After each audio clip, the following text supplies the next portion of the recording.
We heard there's going to be $13.9 billion less income for the government over the next 5 years. If you work that out, that's about $2.8 billion per year. Can someone remind me how much they're giving back to landlords? That was $2.9 billion per year? So It the balances revenue's going down by 2.8 billion, and they're giving back 2.9 billion. Perhaps that's one of the reasons many economists are saying this is the wrong time, because we don't have to be in deficit.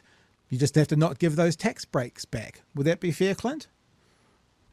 Yeah. Look, they've put themselves in a real bind with these landlord tax cuts. The law for them passed today. So they didn't do it as part of the budget. They decided to do it early so they could give them the tax cuts from April 1. And by taking on this enormous cost for the landlord tax cuts, they've reduced the amount of what we call fiscal headroom, the amount of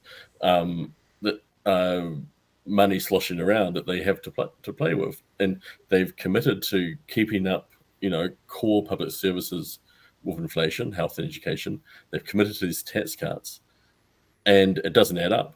And so that's why they're searching around for cuts. And you're starting to see that they're starting to do things that are politically not tenable. Those disability cuts that were announced last week, what that was the ministry had announced a new way of helping out people who need some respite and some assistance with their disabled kids. It went over budget, but new programs go over budget. And the minister goes cap in hand to the finance minister, goes, look, very sorry, this is more expensive than planned, but we'll sort that out for next year, but can we have some money to tide over for the rest of the year? Nicola Willis got that memo, and rather than address it as a matter of urgency, she put it into the budget pile. And before she knew it, Penny Simmons was out there saying no more money for disabled families. And so this is, why is there no money? It's because they've stretched themselves too thin with these tax cuts. What do you make of the theory, though, Clint, that it's the public service laying out landmines for the government? The idea that because they're being asked to cut so much from their operating budgets, they're just throwing wildly unpalatable things in kind of retribution, knowing that once they get, that example has, once they get an airing, they'll get fixed.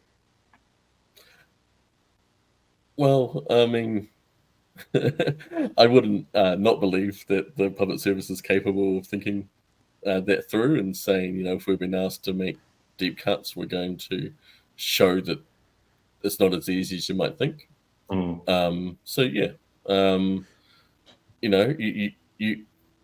as mayor, you would have helped put together budgets and been in the same situation with officials suggesting things that might have been politically untenable, but they would have said, well, if you want to cut the money, cut this, I'm sure.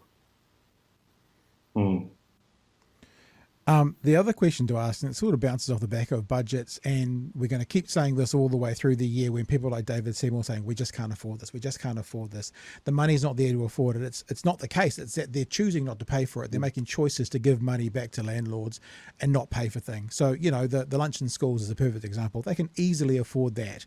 $300 million a year, whatever it was, they're giving back $2.9 billion.